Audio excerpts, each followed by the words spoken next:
Hello and welcome to the new Power Query tutorial video, and in this Power Query tutorial video I want to show you how you can create a pivot structure like this into an unpivot. So if you see, you have these three columns and then the pivot structure starts with this numeric column where you have the each year quantity sold information, right? So our objective is that we want to keep these columns into just one column, right, as a year, and then quantity for second column.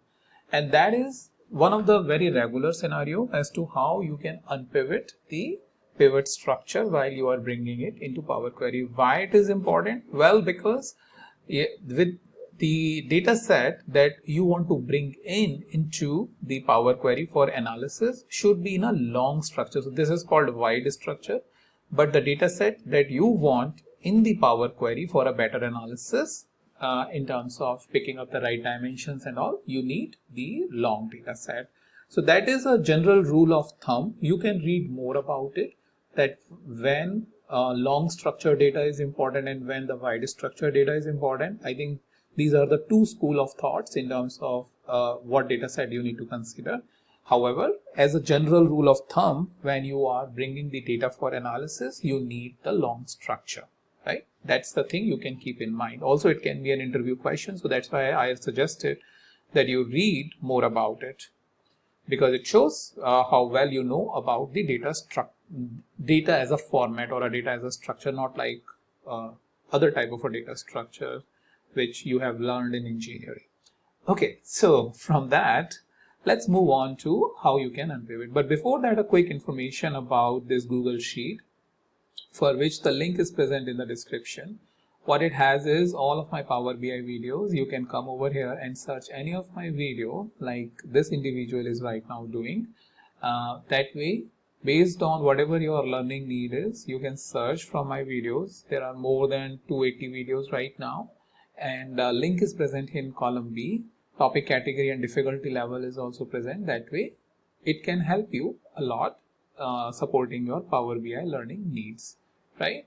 A lot of videos related to exercises are also present which you can view. So the link is present in description and you can utilize it. Make sure you bookmark and use it whenever you need it. Okay, coming back to this data set. So the way we can have it is in the transform we have unpivot column. So in this you have unpivot columns, unpivot other columns, unpivot only selected columns, right? So what I can do is I can select this, press shift and press this, right? And then I say unpivot only selected column. So that way I have now this. So I can say, okay, this is what year, right? And this is what quantity sold.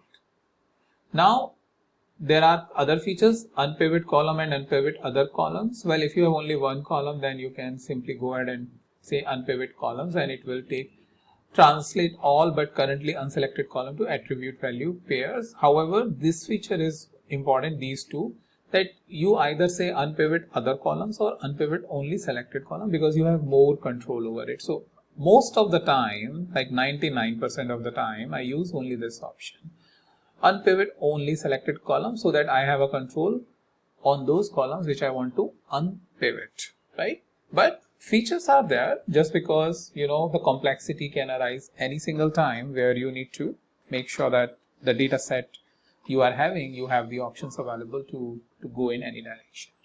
With that, thank you so much for watching this video, and I hope this was helpful for you as a beginner, and I'll meet you in the next video with a new topic.